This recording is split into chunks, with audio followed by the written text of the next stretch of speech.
Welcome back to Next Gen Console Watch, our show following the latest gaming hardware. I'm Damon Hatfield, and this week I'm joined by Max Scoville, host of Podcast Beyond, and Ryan McCaffrey, host of Podcast Unlocked. Howdy. And we've now gotten early 2025 showcases from all three console manufacturers, three very different showcases. Nintendo went first and debuted a whole new console, but was very light on games. Then Xbox held a developer direct focusing on 4 games coming this year. And PlayStation held its latest state of play not 24 hours ago from when we're taping this. And by my count, it had 27 games, but still ended up being a little underwhelming without many big games or surprises. So let's dig in. Max, let's start with the state of play while it's fresh in our memory. What did you think of the latest show? You know, I've been trying to unpack that for the last 24 hours. It felt unfulfilling. Like there was a lot there, but it sort of just felt like a kind of variety pack junk drawer type of thing. The big thing I keep coming back to is that we still don't really know what Sony's working on. PlayStation Studios showed off one big reveal, which was Housemarque's new game, Saros, which is not going to come out until 2026. We did get a surprise, announcement of Days Gone remastered. I can't remember if we'd heard about that or not. I don't think so. That's a welcome addition. I know we're all fingers crossed hoping for literally anything related to Bloodborne, which turns 10 next month. Wow. Still holding out hope, but it's not a great time to be a Bloodborne fan. But yeah, aside from that, and the fact that Patapon 3 is coming to PlayStation Plus, Sony didn't really have anything sort of proprietary to show off, to the point that this really felt like it could have just been a generic third-party mixed bag of stuff. What is nice though is we did get a lot of release dates. A lot of these games do have foreseeable release windows on the immediate horizon. A bunch of them are coming out way sooner than I would have expected, and that's cool to look forward to. But as far as just big, huge, reasons to have a PlayStation, it didn't really feel like they gave us that many. Yeah. The big missing one for me was Ghost of Yotei. Since that's supposedly coming this year, it's mid-February now, so you would think, let's kick it off for the year, maybe show some gameplay and give us a release date, but yeah, nothing from Ghost of Yotei. Also no Death Stranding 2, although that one I wasn't really expecting because they've already announced that's going to be at South by Southwest soon, so... Yeah, just, nothing from Wolverine, nothing from the development hell, Knights of the Old Republic, nothing from Guerrilla Games. It's just, they haven't... And it's... Go ahead. It's wild because we know that Death Stranding 2 and Ghost of Yotei are still slated for 2025, and I sort of hoped that we'd hear more sooner. There's also Fair Games and Marathon, which are allegedly still in the works, though with the state of live service right now, you never know, that could always change. But again, totally silent on that front. It's just it was kind of disappointing to only see that PlayStation Studios logo pop up once after so much other stuff being scattered throughout that. We did get a look at Onimusha: Way of the Sword. I feel like Capcom had a nice little 1-2 punch there, where they were like, hey, Onimusha 2 is getting a remake, remaster, deluxe remaster. I'm sure I think it's closer to remaster in the grand scheme of things, not quite a full-blown remake, but it looks nice, and that's something to hold players over until Way of the Sword drops, which again also isn't happening until 2026. One thing that was kind of wild there is we got to look at Mind's Eye, which is the new game from Leslie Benzies, who's one of the big-time Rockstar veterans who worked on who knows how many Grand Theft Autos, and it was kind of just a big reveal in that it showed so much to the point where I wasn't really sure where to look, and it opened very cinematically. It showed off a bunch of kind of some cool gameplay of this sort of cyberpunk, third-person shooter type situation. And initially it looked very cinematic, and then it sort of opened up and showed us more gameplay. And I'm so used to these sort of, sizzle over steak reveals where we get a cinematic trailer and then 6 months later we get a look at gameplay. This was just kind of a shotgun blast of stuff that's on the way, and that's supposedly coming summer 2025, which is sort of wild to me. And I'm a little skeptical of that release date. I feel like of these games that got release dates, I'm going to say at least 3 of them are going to get bumped a little bit. Sure, that's likely. Let's talk about Saros by Housemarque. It's cool to see the successor to Returnal. I was a little surprised that it's not Returnal 2, since it seems to be very similar. It seems to be a roguelike, play the same days over and over again on an alien planet. Returnal was a big hit, and you've already got that sort of that name established. So I don't know. Were you surprised that it's just that they're doing a very similar game, but not Returnal 2? I guess it's nice. I'm always fond of, studios being able to create a new IP or, do something weird and interesting rather than just slapping a number or a different word at the end of their game's title. And that's Rahul Kohli, who's we've had him on stuff at IGN before. He's a cool guy. He's also a big gamer, so it's nice to see him getting to do that. He was in one of the Warhammer games recently, doing some very funny voice acting for that. But yeah, I mean, this, again, big, huge, glitzy CGI trailer, but it's also like Housemarque has a pedigree that kind of stands up for itself. Like, I have no doubt that this will actually deliver on the, the gameplay front, especially after Returnal. But again, it is sort of odd that it's not like the return of Returnal or something to that effect. But I dig that it feels, again, it's distinctive from what Returnal is. Like, Returnal was all very, cold and blue and spacey, and this seems a lot, it's on a beach, it's warmer, it's, it's got almost more of a fantasy level to it. Like that big dude with the arms looks like an Elden Ring boss more than something that you would, fight in Metroid or an Aliens game. Ryan, I want to get your thoughts on the Xbox Developer Direct, but first, what did you make of the recent State of Play? Well, I'll tell you, I don't disagree with Max at all. I half jokingly tweeted after the State of Play that Microsoft might publish more games on PS5 in 2025 than Sony does. And I'm not sure if I'm half joking. That might actually prove to be true with all the stuff that Microsoft is doing. Like, they've got a lot of games, and many of them, not all of them, but many of them are going to be published on PlayStation 5 this year as well. So you can, I guess that's a tweet that can upset both fanboy camps, or hopefully just make everybody laugh. It should make everyone happy, because a rising tide raises all ships, as demonstrated by the Sea of Thieves sales numbers. So exactly, yeah. I mean, Indiana Jones coming to PS5 this year, and Doom on day one, and the Outer Worlds 2, and we'll see kind of what else in Forza, what else hits. Yeah, exactly. But yeah, I'm kind of with Max here. Like, it was sort of one long marketing 40-minute just block of marketing without, like, and I know that's what all these things are, that's what the Game Awards is, but at least, and there were a few PlayStation spokespeople and developers mixed in there, but I think if we're comparing and contrasting these early in the year showcases from all three first-party platform holders, that's what I really liked about the Developer Direct, is that we did get to hear a lot from the developers talking in depth about their games and how they went about them. Like, they were all shot, like went out and shot at id Software and talked to a lot of the team there, and out at Team Ninja in Japan, and talked to Platinum as well, of course, for Ninja Gaiden 4, which was, I mean, Ninja Gaiden 4, that's the best reveal of the year at any of these things so far. I mean, I'm sure Nintendo fans might argue, well, the Switch 2, of course, it's a new console, except the Switch 2 has been the worst kept secret in games for a while. We just finally got a glimpse at it without a lot of details. And so, yeah, I mean, like Max said, it's not a competition. Like, it's nice to see new games for everything. But yeah, this State of Play was nice. I appreciated the quick pace of it. Like, I was working on covering it with some of the other folks on the IGN team, and we were in a Discord chat channel, just all watching along together. And at one point I said, "Oh, well, it's been 30 minutes. That means whatever the big game is coming up pretty soon," since they said it was going to be 40 minutes long. And a couple of other people went, "Oh, wow, it's been 30 minutes already." Like, it went by quickly. It didn't drag. It moved. So, they hit us with a bunch of stuff. Like Max said, plenty of release dates. But yeah, I mean, just like with the Xbox Developer Direct, where most of those games are also coming to PS5, on the State of Play, most of that stuff's going to come to Xbox as well. And so there was something for everybody in really all of these.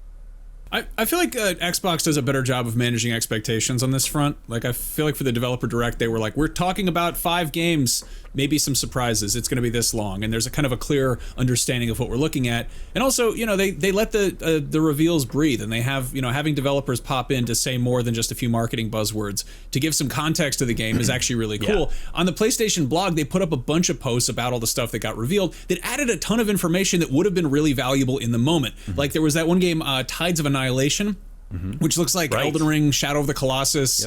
I don't even know, like a lot of stuff going on there. And it's got this, it sounds like it is basically kind of a Elden Ring, Shadow of the Colossus situation where you're in like a destroyed London and there are these big knights roaming around and you have to climb them and then fight stuff on them. We actually have an exclusive, there's an 11-minute extended gameplay walkthrough video of that on IGN's channels right now, if anybody wants to. Well, there you go. IGN got something that Sony should have front and center, but I'm not complaining. That's good. But yeah, I mean, there's a few of those. There's Metal Eden, and again, if it's not an established IP, I think these things do need a little bit more love and attention to kind of just help say what they are, especially with there was Dreams of Another, which is like a game where everything's made out of like voxel clouds, and then you're in your pajamas and you shoot them with a gun to make them look like stuff. That could have used a little more explanation, I would say, but that's just me. Yeah. This game does look actually very cool and impressive. I'm gonna have to watch our 11-minute video on that. Ryan, Xbox had Ninja Gaiden 4, and then the bonus that Ninja Gaiden 2 Black was available that day, and then Doom, The Dark Ages, South of Midnight, and Clair Obscur. So those, that's all the way they were focusing on. I think in general, not just aside from just us, I think people were a little bit more pleased with the Xbox Developer Direct than the PlayStation State of Play, because it's like all killer, no filler, right? There's just 4 good games that all look good. They all are getting release dates in a release window. I ran a very informal poll on my Twitter after that Xbox Developer Direct, but the results were almost hard to believe, because it's hard to please anybody, let alone everybody these days. And I believe it was 90% of the votes out of a few thousand votes on that little poll gave it an A or a B, with I think like the over like 75% gave it an A out of the on the USA letter grade scale. Like, that's all killer, no filler is a great way to put it. We got release dates for everything except for Ninja Gaiden 4, which was fall. We still got a window. It's out this fall, which, as Max noted, I mean, games get delayed all the time, and Ninja Gaiden 4 could easily slip into 2026. But for the time being, fall for that, and everything else, the other 4 games, Doom, Clair Obscur, Ninja Gaiden 2 Black, and what's the one? South of Midnight. They're all soon. They're all out very, very soon. We have final previews of South of Midnight on IGN right now. We got to play it recently. Doom out in May. Like, Doom's the furthest out game of those games that were initially highlighted there. So yeah, it's sort of what the Developer Direct did well, besides show off all the games really well because they all had time to breathe, but it made it very clear that, hey, these are all games that you can play on your Xbox and day one on Game Pass in the next 4 months, the next 4.5 months. So it really, really made it clear, like, hey, we've got some awesome stuff for you on Xbox in the very, very near future, rather than do the thing that Xbox and really Sony too, but everybody's been guilty of this in the past, of just showing something and then we don't see it again for a year, 2 years, and then we wonder, wait, when is that thing coming out that we first saw a couple years ago? So the Developer Direct was focused, it was in-depth, and it was cool to get to hear. I mean, I could listen to Hugo Martin talk about Doom, and he's like the king of analogies. He's so good at sort of relating things in his game to other things. I could listen to him talk about Doom all day, and it's cool to hear from all these developers. Like, it was neat to hear from both Team Ninja and Platinum about teaming up in total secrecy to do Ninja Gaiden 4 after all these years away from Ninja Gaiden. So it was a fantastic Developer Direct that I don't see how anyone could have not been like, even if you're a PlayStation fan, a couple of those games, Doom and Clair Obscur, are coming to PS5, and Ninja Gaiden as well. So everybody, I don't see how you could have not watched not been happy after watching that Xbox Developer Direct, no matter what you play on. There's something that both parties did that I really appreciate, and in both cases it's also third parties, but the Ninja Gaiden sort of 1-2 punch of being like, hey, we're working on a new one, and also there's a remastered old one available right now. And Capcom basically did the same thing with Onimusha, which I think is a really nice way. Like, development time is so long for new games, and it's kind of cool to have like a little thing to hold you over, like a little, hey, this thing's getting a free update, this thing's available now, this thing is, it's cool. It's nice to see that. Those are also both long dormant franchises, so it's like, here's a little refresher on what these games are all about, right? Yeah. Especially if you haven't ever played them. By the way, Daemon, for you specifically, Year of the Ninja, not only Ninja Gaiden 2 Black out right now, you and I are both playing it, Ninja Gaiden 4, but the new Shinobi, which Sega had told us, I think maybe last year, they had said, oh, we're making a new Crazy Taxi, we're making a new, I think Golden Axe was in there, we're making a new Shinobi, and now actually getting to see this new Shinobi, and what did you think, Daemon? Because this is a Daemon kind of game. It looked great. I thought the art style was super cool. What were your thoughts? Yeah, from the creators of Streets of Rage 4 is all I needed to know. Streets of Rage 4 is an excellent beat 'em up. So totally on board with this. Long time, Shinobi's been talk about another dormant franchise. Yeah, very, very cool to be getting Shinobi and new Ninja Gaiden games. Yeah, you're right. The ninjas are making a comeback. Three Ninja Gaiden games this year and a Shinobi game. Yeah, I'm all for it. I for one, welcome our new ninja overlords. And then there's Nintendo with the Nintendo Direct that focused on the Nintendo Switch 2, which Nintendo's always good at managing expectations. I think they said beforehand they weren't going to be focusing on any games, although we did get a glimpse of the next Mario Kart in there, which is a nice surprise. Not really anything new or unexpected in this presentation because so much had leaked, but I think everything we're seeing about the Switch 2 is looking great. It seems like be exactly what we would want in a follow-up to the Switch. So I think this is a perfectly acceptable and entertaining presentation. Sort of, for me, it hits in the middle ground between the Developer Direct and the State of Play. What do you guys think? I don't even count it because this is the reveal of a piece of hardware, and it feels again like this thing got leaked so hard that we were all kind of like, yep, that's the thing we saw pictures of online already. Cool. I think they're going to blow us all out of the water when they finally show off the games in April. And I really hope so. Like, I mean, it's Nintendo. They're known for getting a little bit weird, getting a little bit crazy. This is, as far as hardware designs go, playing it really safe, which is smart in the grand scheme of things. But I want to be surprised by what they're doing with it. I want to see some just crazy games where you need to use the Joy-Con as a mouse. I want I want to find out what that extra button does. Just give me 1, 2, 3 switch. I want that. That game wasn't good, but still, get silly with it. I do appreciate that this very short hardware teaser with no VO, no text, that it did at least sort of wink confirm some of the leaked stuff, like the mouse functionality that Max had mentioned there. So yeah, I agree about the Direct in April. That, like, sure, Mario Kart 9 is probably, we can't say for sure with Nintendo, but probably going to be the headliner since they did go ahead and tease it in this. But I'm more curious what else they're going to have in the Direct besides Mario Kart 9, because now I'm thinking I don't think the next 3D Mario will be part of that Direct. I think that's going to be for later. They'll probably unveil it in the summer at whatever the traditional June, formerly E3 time, where Nintendo will do a big all Switch 2 Direct where they'll probably blow out Metroid Prime 4 and then unveil the next 3D Mario to be released this fall alongside the 40th anniversary of Super Mario Brothers.